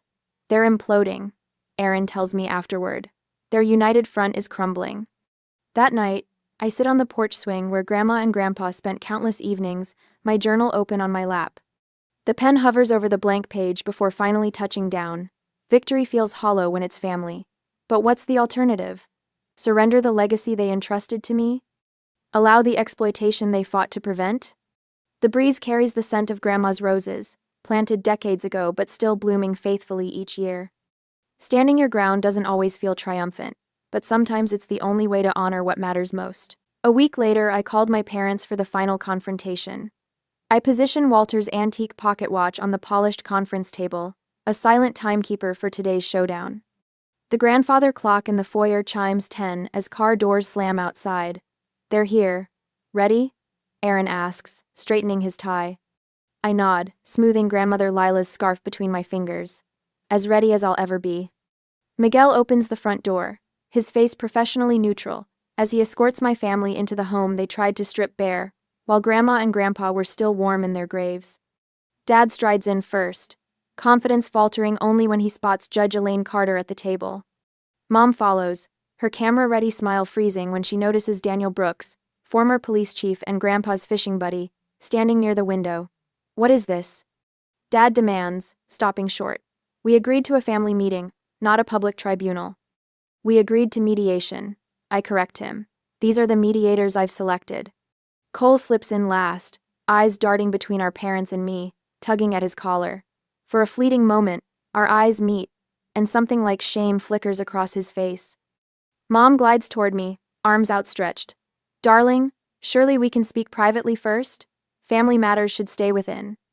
Family matters should involve actual family, I interrupt, my voice steadier than my racing heart. Please sit down. Dad's face darkens to a dangerous crimson. I refuse to participate in this circus. Either clear the room or we're leaving. We proceed with transparency or not at all, I say, gesturing to the chairs. Your choice. After a tense standoff, they sit. Aaron slides folders in front of each person with practiced precision. Exhibit A, he announces, tapping his laptop. The television screen on the wall illuminates with security footage. Walter and Lila, Monroe's home, the evening after the funeral. The video shows Dad and Cole loading paintings into Dad's SUV under cover of darkness. Mom can be seen carefully wrapping silver candlesticks in her scarf. Cole shifts uncomfortably. Mom's hand flies to her throat. Family heirlooms we were safeguarding, Dad says, dismissively, but his voice lacks conviction. Exhibit B. Aaron clicks forward. Financial records appear, each one highlighting unpaid loans to Dad's failed ventures, totaling over $4 million. Exhibit C. Aaron continues methodically through each damning piece of evidence. Mom's attempt to transfer property deeds while Grandma was hospitalized. Cole's string of defaulted startup investments, recorded phone conversations plotting asset division before Grandpa had even passed. With each revelation, Dad's rage builds visibly. His knuckles whiten around the folder edges. Mom's carefully constructed victim persona crumbles, mascara tracking down her cheeks. Cole stares at the table, shoulders hunched. Judge Carter makes notes without expression. Daniel shifts slightly closer to Dad when his breathing becomes dangerously rapid. Finally, Aaron opens Grandma's leather journal. In Lila Monroe's own words, dated the 14th of June last year, Gregory demanded another 100,000 today. When I reminded him of the previous unpaid loans, he suggested we wouldn't want Cole to know about certain family matters. I recognize the threat. Walter and I have decided, Hadley is our only hope for preserving what we've built. The room falls silent except for Mom's quiet sobbing. You manipulated them, Dad accuses, his voice trembling with fury. You turned them against us. No, I reply, my calm surprising even me. Your own actions are speaking for themselves. I slide a document forward. This is my offer. A small trust fund for each of you, conditional upon returning all items taken from this house, and ceasing all communication attempts with me, or anyone associated with Summit Freight or the Monroe Foundation. Dad laughs bitterly. Or what? Or I press charges for theft, elder abuse, and attempted fraud, I answer, all documented in triplicate and witnessed by a sitting judge and former chief of police. You've turned everyone against us. Dad explodes, slamming his fist on the table. No, Dad, I say, meeting his eyes directly. Your own actions have done that all by themselves. The grandfather clock ticks loudly in the silence that follows. 10 minutes pass before Dad snatches the pen Aaron offers. The scratching of signatures feels like closing a book. As they leave, Cole hesitates at the doorway, looking back with an expression I can't quite read. For a moment, I think he might stay, might choose differently. Then Dad barks his name, and he follows them out. When the door closes, I exhale shakily. Aaron squeezes my shoulder. Judge Carter nods with approval. Daniel's weathered face breaks into a smile. Walter would be proud. He says quietly, standing your ground isn't about being the loudest voice in the room. It's about knowing when enough is enough. I touch Grandma's scarf, still wrapped around my neck. I never wanted their money, I whisper. I just wanted to be family. I know, Aaron says. That's exactly why your grandparents trusted you with everything they built. Outside, engines start, car doors slam, they drive away, and something in me knows it's for the last time. I am my grandparents' legacy now, not their money, their values. And some boundaries, once set, must never be crossed again. 6 months after the final confrontation, I still arrive at school by 7:30, my counseling office a sanctuary of listening ears and steady advice. The brass nameplate Hadley Martin, student counselor, remains the title I cherish most, despite the trust documents bearing words like executor and beneficiary. This morning, a small clipping from the business section sits on my desk. Summit Freight announced record profits under its new employee ownership model. Walter's trucks still rumble through town, but now 68 drivers have stakes in their futures. Miss Martin? My assistant pokes her head in. Your foundation guests are here. The Lila and Walter Monroe Foundation exists on paper and in $12 million of carefully allocated funding, but today marks something more tangible: our first scholarship recipients. 5 students wait nervously in the conference room clutching acceptance packets. Their eyes widen as I explain how the vocational training fund works: full tuition, living stipends, and guaranteed apprenticeships. My grandparents believed in building things that last. I tell them, now you're part of that legacy. Later, I drive the familiar road to the harbor house. The property feels different now, lighter somehow, as if the weight of secrecy has lifted. I park beside Evelyn's sensible sedan and Marcus's old Volvo. Inside, the dining room table that once witnessed my family's greed now hosts a celebration. June sets out Lila's china, while Miguel arranges Walter's prized chess set nearby. Remember our first meeting here? Aaron asks, helping with water glasses. You could barely speak without trembling. Hard to believe that was the same person who stared down Gregory Martin at the gates. Evelyn laughs. I run my fingers along the table's edge, remembering. Same house, same people, different Hadley. We toast with sparkling cider when Marcus announces the Foundation's first major project, a 3D printing laboratory for the community college's technical program. Lila and Walter would be so proud of what you've built, Miguel says, his eyes misting. That night, I flip through my therapy journal, tracing the path from panic attacks to purpose. Pages filled with grief exercises give way to recipes June has taught me from Lila's collection. Notes on Walter's favorite chess openings occupy margins near pressed flowers from the cottage garden. The old cat, Professor, finally allows me to stroke his ears as he settles on Lila's favorite chair. 6 months ago, he hissed whenever I entered the room. Progress comes in many forms. My phone buzzes with a familiar area code. Gregory's business has finally collapsed, and he needs a small bridge loan. 3 hours later, Serena emails her application for the Foundation's board of directors. Before bed, Cole texts about his newest startup. This one is different, I swear. The pattern remains unchanged. My response does too. Polite, firm refusal. On my 30th birthday, I'm surprised by a gathering at the cottage. No extravagant gifts, just thoughtful tokens, a vintage edition of my favorite book, Seeds from June's Garden, a handmade scarf. Evelyn raises her glass. To choosing your family by their actions, not their blood. Aaron updates us on the permanent legal protections now in place, while Marcus outlines the Foundation's growing community impact. The following Tuesday, a sophomore sits in my office, describing family pressure that echoes my past. They say I owe them, she whispers, that everything they've done was for me. I listen with understanding born from experience.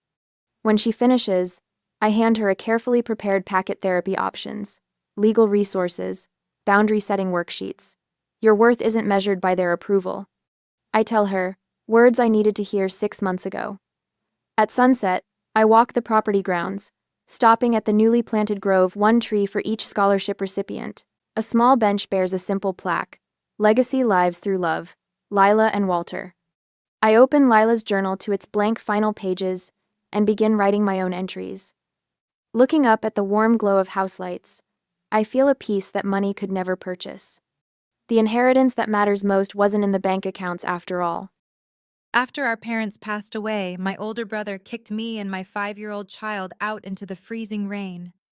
He laughed and told me to enjoy being homeless because he made sure I got absolutely nothing. But he had no idea that at the will reading the very next day, he would be the one fainting on the floor when the lawyer read the final section. My name is Elise, 33 years old, and I work as a bioinformatics analyst. Before I continue this story, let me know where you are watching from in the comments below. Hit like and subscribe if you have ever had a toxic family member try to destroy your life only to watch karma handle them perfectly. The heavy thud of my suitcase hitting the wet pavement echoed through the freezing Chicago rain. The funeral for our parents was just yesterday. The soil on their graves was not even settled yet, and here I was standing in the driveway of the $8 million family estate. My 5-year-old son Leo clutched my leg, shivering against the biting wind. Standing on the grand covered porch was my 38-year-old brother Preston. Beside him stood his wife Jasmine. Jasmine, a stunning African-American woman who spent her days obsessed with country club memberships and designer labels, had her arms crossed over her expensive cashmere sweater. She sneered down at us, looking as though we were nothing more than trash left on her pristine driveway. Leo whimpered, and his small raincoat slipped from my grip, landing on the bottom step of the porch. Before I could reach down to grab it, Preston stepped forward and deliberately kicked the bright yellow jacket straight into a muddy puddle. I gasped, pulling Leo closer to my side to shield him from the cold and from the cruelty of his own uncle. "The free ride is over, Elise," Preston spat, pointing a manicured finger at me. "Mom and Dad are dead. That means your time of leeching off this family in this house is officially done. I am the sole legal heir to this estate. Get off my property before I call the police and have you escorted away for trespassing." Jasmine leaned against one of the massive stone pillars, swirling a glass of wine. "Honestly, Elise, it is embarrassing," she said, her voice dripping with fake pity. "You are a single mother who sits at a computer all day, typing up data or whatever nonsense you call a career. Preston is a wealth management director. He is the pride of this family. You have always been the stain they tried to hide. Now pack up your little brat and go find a shelter." I stared at the two of them, feeling the icy rain soak through my clothes. I did not scream. I did not cry. I tightened my grip on Leo's small hand, ensuring he felt safe despite the monster standing on the porch. They thought my job as a bioinformatics analyst was a joke, a lowly tech job that barely paid the bills. They had spent my entire life treating me like the scapegoat, while Preston paraded around as the golden child squandering money and pretending to be a successful businessman. But they had absolutely no idea how much I actually earned or the brilliant quiet life I had built for myself away from their toxic spotlight. "Do not speak about my son," I said, my voice steady despite the freezing rain. "And do not pretend you have won anything yet, Preston. You are throwing us out the day after the funeral. That shows exactly what kind of man you are." Preston scoffed, walking down one step so he could tower over me. "I am a man who protects his assets. You really thought Mom and Dad were going to leave a piece of this mansion to a single mother with a fake science job? I made sure they signed everything over to me. You get nothing, not a dime. Now get out of my sight before things get ugly." I looked at the house I had grown up in. The massive windows, the perfectly manicured lawn, the heavy oak doors that were now closed to me. For years I had endured their snide remarks at Thanksgiving dinners, their subtle jabs about me being a single mother, their relentless boasting about Preston's high society life. My parents had often stayed silent to keep the peace, avoiding confrontations with Preston because his temper was unpredictable. But I knew the truth about my parents, and more importantly, I knew the truth about the legal documents locked away in the family lawyer's office. I did not need to beg. I did not need to fight for a spot on that porch. I picked up Leo's muddy coat from the puddle, shook off the dirty water, and held my son's hand tightly.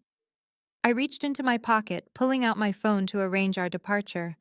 I opened my banking app to quickly transfer some funds to my checking account so I could order a premium rideshare. But as the screen loaded, a glaring red error message popped up. "Account frozen." I frowned, refreshing the app. Another error message.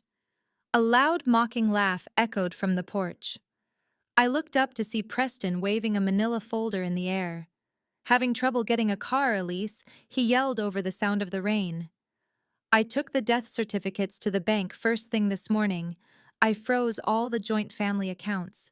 Every single one of them. You cannot touch a penny of Mom and Dad's money." Jasmine giggled, leaning her head against Preston's shoulder. "Looks like you will be taking the bus, Elise. Make sure Leo does not drip mud on the seats." They honestly thought they had trapped me. For years I had kept a joint account with my parents to help them manage their household bills when their health started failing. Preston assumed that was my only source of money. He assumed my job as a bioinformatics analyst paid a miserable entry-level salary. He had always called me a glorified computer geek. He had no idea that analyzing massive genomic datasets for private pharmaceutical companies paid an incredibly lucrative salary. I did not panic. I simply closed the banking app and opened my digital wallet. I pulled out my physical wallet just to make a point, slipping my sleek, heavy metal black credit card out from the leather slot. It was an exclusive invitation-only card that required a massive annual spend and an even larger income to maintain. I tapped it against my phone screen, linking it directly to the Black Car Service app. I ordered a luxury SUV to our exact location. Preston watched me, his smug smile faltering slightly as he tried to figure out what I was doing. "Who are you calling the homeless shelter?" he taunted, though his voice lacked its previous confident punch. "I am calling my ride," I replied, slipping the heavy metal card back into my pocket. Less than 3 minutes later, a pristine jet-black luxury SUV rolled smoothly up the long driveway, its headlights cutting through the gray storm. The driver, wearing a sharp suit, immediately stepped out with a large umbrella, hurrying over to shield Leo and me from the freezing rain. Jasmine's jaw dropped. She recognized the elite car service immediately. It was the exact same company she constantly begged Preston to book for her country club events, the one he always claimed was too expensive for casual use. "How are you paying for that?" Preston demanded, taking a step down the porch stairs, the manila folder slipping from his grasp. "Your accounts are frozen." "Your accounts are frozen, Preston," I corrected him. letting the driver take my soaked suitcase and place it gently into the spacious trunk. My personal accounts are perfectly fine. Enjoy the house. I will see you at the lawyer's office. I climbed into the warm leather interior of the SUV, pulling Leo onto my lap and wrapping a dry towel the driver offered around his shivering shoulders. As the car smoothly reversed down the driveway, I looked out the tinted window one last time. Preston and Jasmine were standing in the cold, staring after us, with expressions of pure confusion and sudden terrifying doubt. They thought they had ruined me, but they were about to learn that they had just sealed their own destruction. The luxury SUV glided through the rain-soaked streets of Chicago, leaving the sprawling estate and my toxic brother far behind. Leo had fallen asleep against my shoulder, the exhaustion of the past few days finally catching up with him. I stroked his hair, feeling a fierce protective instinct settle deep in my chest. Preston and Jasmine honestly believed they had cast us out into the gutter. They had no idea I had been leasing a stunning 3-bedroom penthouse in one of the city's most exclusive high-rises for the past 6 months. I had kept my living arrangements a complete secret from my family. My parents had been ill, and I spent most of my time at the estate, caring for them, taking the brunt of their declining health, while Preston made brief, performative appearances, just long enough to complain about the medical bills. I had leased the penthouse as a sanctuary for Leo and myself, paying the exorbitant rent easily with my bioinformatics salary. The driver pulled up to the sleek glass entrance of my building. A uniformed concierge immediately stepped out with a large umbrella, greeting me by name and helping with my suitcase. We rode the private elevator up to the top floor. Walking into the penthouse, I let out a breath I felt like I had been holding for days. Floor-to-ceiling windows offered a sweeping, unobstructed view of the glittering Chicago skyline. The space was immaculate, secure, and entirely ours. I carried Leo to his room, gently tucking him into his warm bed, and then poured myself a glass of water. The battle was far from over, but we were safe. The next morning, the real war began. I woke up early, made Leo a stack of pancakes, and sat down at the kitchen island with my coffee to check my phone. My screen was flooded with notifications. Dozens of text messages, missed calls, and social media alerts. I opened Instagram first, and my blood boiled. Jasmine had posted a long dramatic essay accompanied by a black and white photo of my parents' funeral. She had tagged every single member of our extended family, along with half the members of her precious country club. The caption was a masterpiece of manipulation. "It is truly heartbreaking to witness the greed of some people during times of immense grief," Jasmine wrote. "Yesterday, right after we laid my beloved in-laws to rest, Preston's sister Elise attempted to extort us for money. When we refused to drain the family accounts to fund her irresponsible lifestyle, she threw a massive tantrum, grabbed her poor child, and stormed off into the rain. Preston and I begged her to stay, offering her a roof over her head despite her erratic behavior, but she chose pride over her own son's safety. Please pray for little Leo. We are heartbroken, but we must stay strong to protect the family legacy." The audacity of her lies was staggering. She painted me as an unstable extortionist, and Preston as a benevolent savior. She even managed to weave in her fake concern for Leo to maximize the sympathy from her high society followers. I clicked over to my text messages. The flying monkeys had been dispatched. My phone was a war zone of incoming attacks from aunts, uncles, and cousins who had swallowed Jasmine's story without a single question. Aunt Brenda sent a scathing paragraph. "How could you be so selfish, Elise? Your brother is grieving and you demand money. You have always been a disappointment to your parents." Uncle Richard followed up with his own venom. "Do not bother coming to the family reunion this year. You are a disgrace. Preston is trying to hold the estate together and you act like a spoiled brat. You need psychiatric help."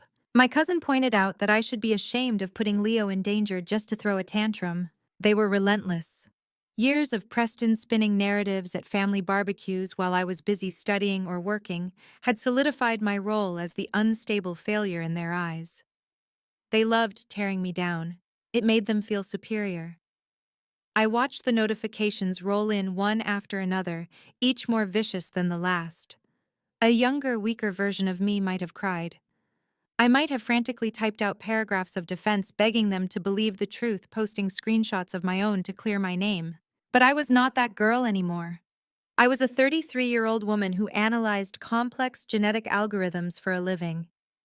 I knew how to look at data, remove the emotional noise, and execute a flawless strategy. Arguing with fools on the internet was a waste of my time. I locked my phone screen, took a calm sip of my coffee, and dialed the one number that actually mattered, Mr. Caldwell.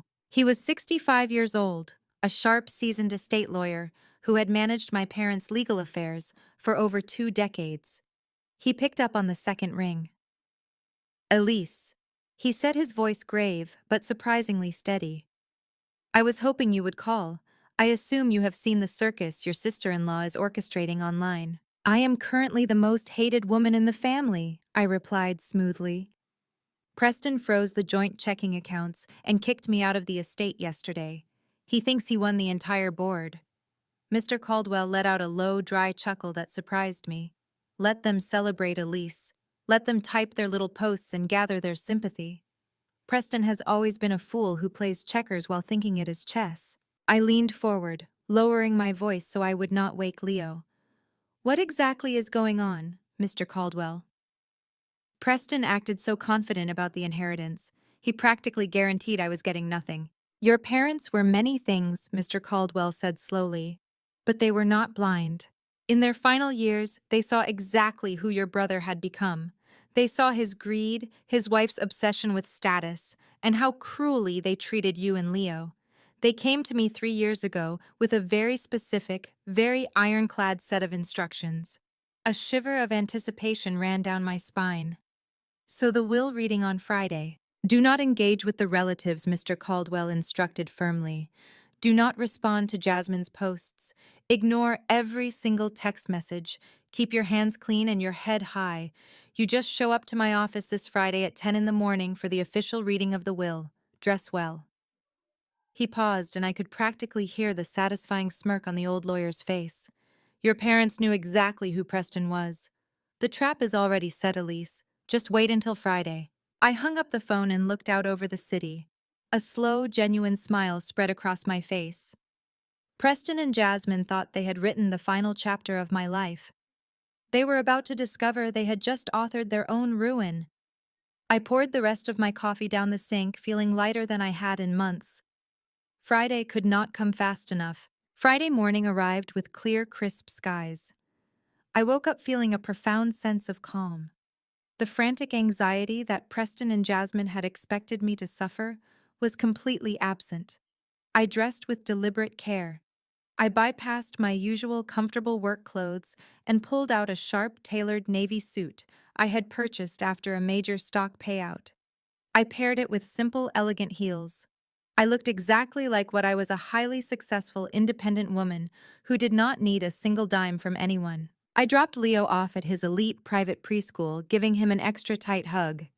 He was safe, oblivious to the storm brewing in our family, and that was all that mattered. I then hailed a private car to downtown Chicago, stepping out in front of the towering glass skyscraper that housed Mr. Caldwell's law firm. The receptionist guided me to the executive conference room at the end of the hall. The heavy mahogany doors were already open. I walked in to find Preston and Jasmine treating the legal office like a VIP lounge. Jasmine was practically vibrating with excitement. She wore a bright red designer dress that screamed for attention, clutching a luxury handbag on her lap. But it was her wrist that caught my eye. She was wearing my late mother's vintage gold Rolex. It was a family heirloom, something my mother had explicitly told me she wanted to pass down to a granddaughter one day. Jasmine had clearly raided my parents' safe before the funeral was even over. She caught me looking at it and intentionally adjusted her sleeve to show it off more prominently, flashing a wicked, triumphant smile. Preston slouched in a leather chair at the head of the table, looking like a king waiting for his crown. He wore a custom suit and was actively scrolling through his phone, likely looking at luxury cars or real estate expansions. When he saw me enter, he let out a loud, theatrical sigh. Look who decided to show up, Preston sneered, tossing his phone onto the polished wooden table. Did you walk here, Elise? I heard the homeless shelters downtown are at full capacity right now. I hope you brought a sleeping bag for you and the kid. I did not take the bait. I pulled out a chair opposite them, sat down and folded my hands neatly on the table. You should save your energy, Preston, I said, my voice perfectly level. You are going to need it. Jasmine let out a sharp, mocking laugh. Oh, look at her pretending to be brave. It is pathetic. We know you are broke, Elise. Everyone in our social circle knows what a disaster you are. You tried to extort us and it failed. Now you get to sit here and watch Preston inherit the empire while you get absolutely nothing. Mr. Caldwell entered the room through a side door carrying a thick leather binder. His face was a mask of absolute professional detachment. He did not offer any warm greetings or sympathetic platitudes. He simply took his seat at the center of the table, adjusted his glasses, and opened the binder. We are here for the reading of the last will and testament of your parents. Mr. Caldwell stated, his voice cutting through the tension in the room. This document supersedes all previous versions and was finalized with full medical clearance and psychiatric evaluation to ensure absolute legal binding. It is uncontestable. Preston leaned forward, practically salivating. Skip the legal jargon, Caldwell. Just get to the assets. Let us get this over with so I can call my real estate broker. Mr. Caldwell gave Preston a look that could freeze water. I advise you to listen carefully, Preston. I will read this exactly as written. The lawyer cleared his throat and began reading the formal declarations. I watched Preston tap his foot impatiently while Jasmine gripped his arm, her eyes wide with greedy anticipation.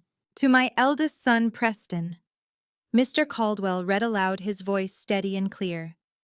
I leave the primary family estate, the property located in the northern suburbs, including all attached acreage and fixtures. Preston threw his hands up in a silent cheer. Jasmine actually squealed, leaning over to kiss his cheek. We did it, baby, she whispered loudly. The house is ours. Mr. Caldwell did not stop. Furthermore, to Preston, I leave the entirety of Adams Wealth Management, including the corporate name and its associated operational licenses. Preston slammed his hand on the table in pure ecstasy. Yes, the company and the house. He turned his gaze to me, his face twisted into a mask of pure malice. Do you hear that, Elise? I own it all. I am the sole owner of the estate and the business. You are officially erased from this family. I am going to make sure you never get a job in this city again. You are nothing. I did not flinch. I kept my eyes locked on Mr. Caldwell. The lawyer had not closed the binder. He was waiting patiently for Preston's outburst to conclude. Mr. Caldwell adjusted his glasses again, looking over the rim at my brother. Preston, I strongly advise you to sit back and remain silent until I have finished. The inheritance of these assets comes with specific binding encumbrances. Preston rolled his eyes, leaning back in his chair with a heavy sigh. Fine. Read the fine print. Probably just some property taxes. I will pay them out of the company accounts by tomorrow afternoon. Mr. Caldwell turned the page. The rustle of the thick paper sounded incredibly loud in the quiet room. The estate property inherited by Preston is subject to a reverse mortgage, executed 36 months prior to our passing. Mr. Caldwell read, his tone completely flat. The current outstanding debt, which has accrued significant compound interest, is due immediately upon the execution of this will. The total balance owed to the bank is exactly $9.2 million. The blood drained from Preston's face so fast he looked physically ill. The arrogant smirk vanished, replaced by a look of sheer terror. What he choked out. $9 million. That is a mistake. The house is only worth $8 million. It is not a mistake, Mr. Caldwell replied coldly. Your parents extracted the total equity of the estate to fund other ventures. Failure to satisfy this $9.2 million debt within 30 days will result in immediate foreclosure, asset seizure, and personal bankruptcy for the inheriting party. You are legally responsible for this debt as of today. Jasmine gripped the table, her knuckles turning white. Her eyes darted wildly between Preston and the lawyer. Preston, what is he talking about? You said we were rich. You said we owned the house free and clear. Shut up, Jasmine! Preston snapped, panic bleeding into his voice. He slammed both hands on the table, glaring at the lawyer. Fine, whatever. I inherited Adams Wealth Management. The company handles multi-million-dollar portfolios. I will just liquidate some corporate assets and cover the reverse mortgage. It is a minor setback. Mr. Caldwell shook his head slowly, almost pityingly. You inherited the corporate name and the operational licenses, Preston. That is all. What do you mean that is all? Preston demanded, his voice cracking. Where are the client accounts? Where is the liquid capital? Adams Wealth Management was legally gutted 3 years ago. Mr. Caldwell explained, delivering the final crushing blow. All liquid assets, client portfolios, intellectual property, and real estate holdings were legally transferred out of the corporation. You inherited an empty corporate shell. It has zero operating capital. It has zero assets. It has zero clients. You just inherited a worthless name and a $9 million debt that will bankrupt you before the end of the month. The silence in the conference room was absolute. The ticking of the wall clock sounded like a bomb waiting to go off. I watched my brother realize that the empire he had spent his entire life bragging about was nothing but an illusion designed to ruin him. After our parents passed away, my older brother kicked me and my 5-year-old child out into the freezing rain. He laughed and told me to enjoy being homeless because he made sure I got absolutely nothing. But he had no idea that at the will reading the very next day, he would be the one fainting on the floor when the lawyer read the final section. My name is Elise, 33 years old, and I work as a bioinformatics analyst. Before I continue this story, let me know where you are watching from in the comments below. Hit like and subscribe if you have ever had a toxic family member try to destroy your life, only to watch karma handle them perfectly. The silence in the conference room was absolute. The ticking of the wall clock sounded like a bomb waiting to go off. I watched my brother realize that the empire he had spent his entire life bragging about was nothing but an illusion designed to ruin him. Preston's mouth opened and closed, but no sound came out.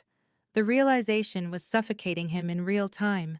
He looked like a man who had just stepped off a cliff and was waiting for the ground to rush up and meet him. Jasmine finally broke the silence, her shrill voice echoing off the mahogany walls. "This is a joke!" she shrieked, slamming her luxury handbag onto the table. "You are lying, Caldwell. They had millions. Where is the actual money? Where are the stocks? The offshore accounts?" Mr. Caldwell did not flinch at her outburst. He calmly adjusted his glasses and looked down at the final page in the heavy leather binder. "I am not finished," he stated coldly. "There is one final section to this document. I highly recommend you both sit down and listen." Preston slumped back into his chair, his hands trembling violently. His arrogant posture was completely gone, replaced by the panicked fidgeting of a trapped animal. Jasmine remained standing, glaring at the lawyer, but she clamped her mouth shut. 3 years prior to their passing, Mr. Caldwell read, his voice slicing through the heavy air. Your parents executed a complete liquidation of all tangible asset stock portfolios and the operational capital of Adams Wealth Management. The total sum of these liquidated assets, amounting to exactly $40.5 million, was transferred into a